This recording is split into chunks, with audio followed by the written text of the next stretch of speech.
ఏం నేర్చుకుంటుంది? ఏం నేర్చుకోవాలి? గతంలో ఒకసారి మనం అనుకున్నాం, కేంద్ర ప్రభుత్వం కూడా గెజిట్ నోటిఫికేషన్ ఇవ్వాలని అమరావతి మీద గుర్తిస్తూ, లేదా రాష్ట్రపతి నోటిఫికేషన్ ఇవ్వాలని మనం చంద్రసార్లు మాట్లాడాం. ఏ క్యాపిటలా, వన్ క్యాపిటల్ చర్చలు కూడా. కేంద్ర ప్రభుత్వం ఇటు వంక దీనికి ఫుల్ స్టాప్ పెట్టాలండి. ఇప్పటికీ కూడా నేను చెప్తున్నాను పవన్ గారు, అమరావతి మీద జగన్మోహన్ రెడ్డి కత్తి వేలాడుతూనే ఉంది. ఇంకా మనం ప్రజల్లో ఇప్పటికీ ఇప్పుడు వాళ్ళు ఇప్పటికీ చెప్తున్నారు సార్ అమరావతికి దోషి పెడతారని. నేను చెప్పేదంటే రాజకీయాలు చేయటం కాదు, చర్యలు తీసుకోగలగాలి. అసలు కేంద్ర ప్రభుత్వం అమరావతి క్యాపిటల్ అని చెప్పేసి దానికి ఉంది హక్కు. ఆ విభజన చట్టం ప్రకారంగా వచ్చింది. నువ్వు కట్టమంటే గట్ల అమరావతి, నేను కట్టమంటే గట్ల. ఒక ప్రభుత్వం కట్టమంటే కట్టుకుంది, రాజధాని లేకపోతే దాని మీద ఏం చర్యలు తీసుకుంటున్నారు అనేది ప్రభుత్వం చేయాలి. ఇంకో మాట కూడా చెప్తానండి, చేతిలో సెల్ ఫోన్ ఉందని, ఇంట్లో యూట్యూబ్ ఛానల్ ఉందని నోటికి వచ్చినట్టు మాట్లాడుతుంటే ఎందుకు తీసుకోరండి చర్యలు? ఇప్పుడు మేము మాట్లాడుతుంటే నా మిత్రులు పెట్టాడు, సంకనాగటానికి ముఖ్యమంత్రిగా ఉన్నావా అంటున్నారు చంద్రబాబు నాయుడు, ఒక యూట్యూబర్. అడుక్కోవటానికి ఉన్నావా ముఖ్యమంత్రిగా అని అంటున్నాడండి. ఏంటిది అది? ఈ రోజున వాళ్ళు నిధులు రాకపోకుండా కంప్లైంట్లు పెడుతున్నారు, ఆకాశరామన్ ఉత్తరాలు రాస్తున్నారు, అమరావతి మీద మళ్ళీ రాళ్ళు ఇస్తున్నారు. ఎందుకు తీసుకోరండి? అమరావతి మీద ఉద్యమాలు చేస్తున్న క్రమంలో మా మీద తీసుకోలేదా? మేము సభలో పోకుండా మమ్మల్ని అడ్డుకోలేదా? ఎందుకు తీసుకోరంటున్నాను నేను. అసలు మీరు చర్యలు తీసుకోవడానికి వెనకడుగేస్తే ఎలా? నేను మాట చెప్తా పవన్ గారు, అమరావతి అభివృద్ధి కార్యక్రమాల్లో కానీ లేదా అమరావతి నిర్మాణంలో కానీ రైతులను భాగస్వామ్యం చేయండి. రైతులు కూడా భాగస్వామ్యం చేయండి. రైతులు కూడా చూస్తారు ఏం జరుగుతుందో, ఎలా జరుగుతుందో. దాన్ని 3 ప్రాంతాల ప్రజలకు ఎలా చెప్పాలో భాగస్వామ్యం అవుతారు. ఈ రోజు ప్రజా రాజధాని అమరావతి రక్షించబడిందంటే ఎవరు ఎన్నన్నా ఏదన్నా 1631 రోజుల ఉద్యమ నేపథ్యమే కదా, అందరం అంగీకరిస్తున్నాం కదా. ఆ రైతులు పడ్డ చర్యలు కానీ కష్టాలు కానీ మరి ఫుల్ స్టాప్ ఎక్కడా?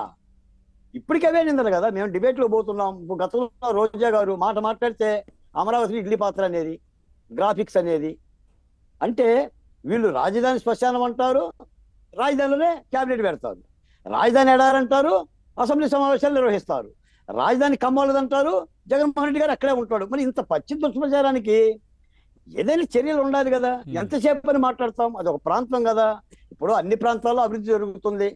నేను మాట చెప్తే పవన్ గారు, రాయలసీమలో 6 ఎయిర్పోర్ట్లు ఉన్నాయండి, 11 విశ్వవిద్యాలయాలు ఉన్నాయండి, జల ప్రాజెక్టులన్నీ కూడా అటు నుంచే వస్తున్నాయండి. ఏ ప్రాంతం కూడా బాధపడుతున్నాడు? ఎందుకు ఈ అమరావతి మీద? అందుకని జగన్మోహన్ రెడ్డి గారు చిత్తదచ్చిన పులుపు చావదన్నట్టుగా జగన్మోహన్ రెడ్డి గారు అది ఆయన అస్త్రం అండి. అది దానిలో ప్రక్షాళన లేదు. నేను అనేది ఏంటంటే అమరావతి మీద నిందలేసిపోయి మాకు అప్పు చెప్పండి, గుంజలు కట్టేస్తాం. వాడు ఎవరైనా సరే దీక్షా శిబిరం గుంజలు కట్టేస్తామండి. గతంలో ఇదే మాట చెప్పా. మీరు చర్యలు తీసుకోకపోతే మాకు అప్పు చెప్పండి. ఎవడండి ఆకాశరామన్ ఉత్తరాలు రాసేవాడు? రోడ్లు దబ్బుకుపోయినోడికి అభివృద్ధి కార్యక్రమాల గురించి మాట్లాడే హక్కు ఎక్కడదండి? నేను మాట చెప్తా పవన్ గారు, ఈ రోజున అమరావతి అభివృద్ధి అంటే 2 నెలలకు 3 నెలలకు అయ్యేది కాదని నిర్విరామ ప్రక్రియ. మనం రాజకీయాల్లో పడిపోయి అభివృద్ధిని పక్కన పెట్టేస్తున్నాం. నిర్విరామ ప్రక్రియ అది. ఈ ప్రభుత్వం చేస్తుంది, రేపటి ప్రభుత్వం చేస్తుంది, రేపటి ప్రభుత్వం చేస్తుంది. ఇప్పుడు జగన్మోహన్ రెడ్డి కంటిన్యూ చేస్తుంటే ఇప్పుడు ఒక దశకు వచ్చేది.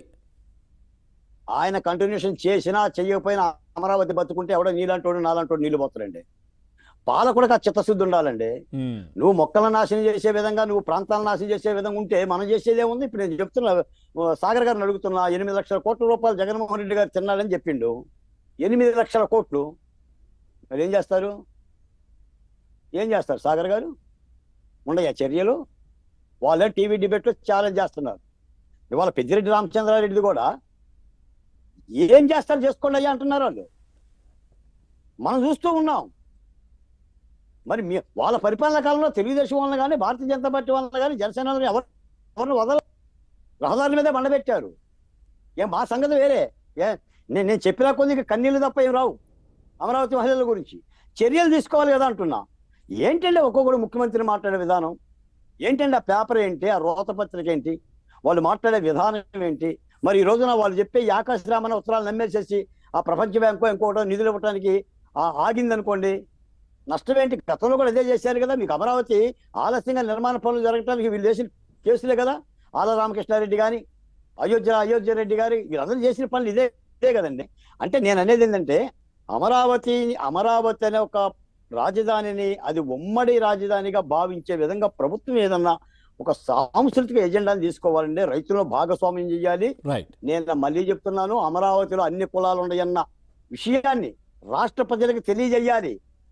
రాష్ట్ర ప్రజలకు తెలియ ఒక రైతులు ఒక సామాజిక వర్గమే కాదు, అందరం ఉన్నాము. అది ఒక ప్రాంతము, అది అదొక రాష్ట్రానికి సంబంధించినది, ఏ ప్రాంతానికి సంబంధించి కాదు అనేది గట్టిగా వెళ్ళాలి ప్రజల్లోకి. ఇంకా కూడా వెళ్ళాల్సిన అవసరం ఉంది. సాగర్ గారు, బాలకోట గారు చాలా అంశాలు ప్రస్తావించారు. మన ప్రజల్ని చైతన్యవంతం చేయాలంటే